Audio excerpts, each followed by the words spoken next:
Want to impress your friends and family with this monster cake, which is super easy and beginner friendly to make?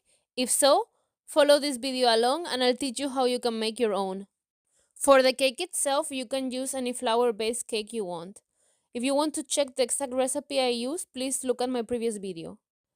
But in this video, I'm gonna start by making the icing. So for this, I've added some sugar into my mixer to make it into powdered sugar. And then I'm adding some white chocolate and grounding it down to fine powder as well. Then you should add some melted butter into your mixer and mix it in as well. Or if your mixer heats up, as is the case of mine, you can directly add it in cold. Next, the recipe calls for a lot of cream cheese, but I miscalculated and had to substitute with some natural yogurt since I just didn't have enough cheese home. I then added a bit of orange juice to balance out the flavors, and again mixed up everything together until it was looking silky and smooth. Now finally we've arrived to the actual fun part. So here you can see me mixing in some gel food coloring until I got the perfect mauve tone which I wanted.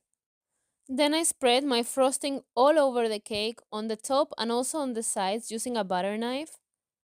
And when the cake was fully covered, I transferred some of the frosting onto a piping bag and started piping some vertical lines all around my cake. So I kept going until I had the full cake covered with vertical lines, and these are like the hairs of the monster.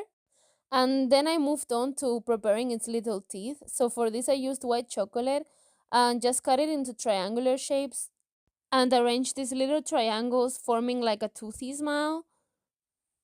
Then I rolled up some white fondant into tiny spheres and added even tinier green spheres to make the eyes and pupils. I then stuck the balls onto a toothpick and stuck them in the cake. Voila!